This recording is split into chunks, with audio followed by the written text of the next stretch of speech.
రైతుల రుణమాఫీ చేశామని గొప్పగా చెప్పే కాంగ్రెస్ నేతలు పూర్తి స్థాయిలో చేయకుండా పబ్బం గడుపుకుంటున్నారని హుజూరాబాద్ ఎమ్మెల్యే పాడి కౌశిక్ రెడ్డి దుయ్యబట్టారు. ఇప్పటికైనా ప్రభుత్వం కళ్లు తెరిచి వెంటనే రుణమాఫీ చేయాలంటూ డిమాండ్ చేశారు.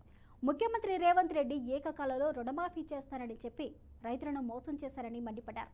దీనికి పూర్తి బాధ్యత రేవంత్ రెడ్డి వహించాలి అని అన్నారు. ఇవాళ ఈ రాష్ట్ర ప్రభుత్వాన్ని నేను ఒకటే డిమాండ్ చేస్తా ఉన్నాను. ఇలా రైతులది రుణమాఫీ చేసినామని చెప్తా ఉన్నారు. రైతు రుణమాఫీ ఎక్కడ చేసినా నేను అడుగుతా ఉన్నాను.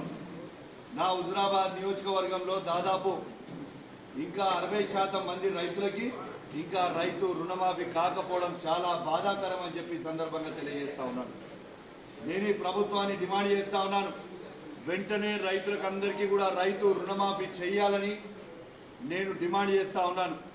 మీరే చెప్పారు కదా, ఏకకాలంలో 2 లక్షల రూపాయలు రుణమాఫీ చేస్తామని చెప్పింది ప్రభుత్వమే కదా.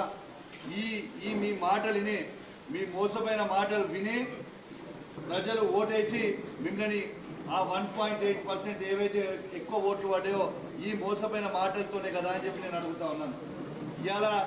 ఇలా స్వయంగా ఈ రాష్ట్ర ప్రభుత్వం ముఖ్యమంత్రి రేవంత్ రెడ్డి గారు ఇలా బ్యాంకర్లతో మీటింగ్ పెట్టుకున్నప్పుడు 49,000 కోట్ల రూపాయల రుణమాఫీ చేయాలని చెప్పినప్పుడు దాన్ని తొండాటే చేసి 40,000 కోట్లు అసెంబ్లీ ఎలక్షన్లు అప్పుడు చెప్పిండ్రు.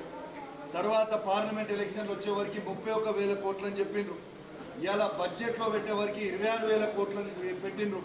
ఇలా రుణమాఫీ చేసింది 17,994 కోట్లు మాత్రమే. మళ్ళా బ్యాంకర్ల మీటింగ్లో పట్టి విక్రమార్క గారు కేవలం 7,500 కోట్లు చేసినామని అంటారు. అసలు ఈ 17,994 కోట్లలో ఎన్ని వేల కోట్ల రూపాయలు మీరు రుణమాఫీ చేసిర్రు అనేది శ్వేతపత్రం రిలీజ్ చేయండి. నా హుజూరాబాద్ నియోజకవర్గంలో ఎక్కడికి పోయినా, ఏ ఊరికి పోయినా ఇవాళ కేసీఆర్ గారు కట్టించిన రైతు వేదికలలో ఇలా వేలాది మంది రైతులు ఇలా తరలిపోతా ఉన్నారు. ఇది నిజం కాదా?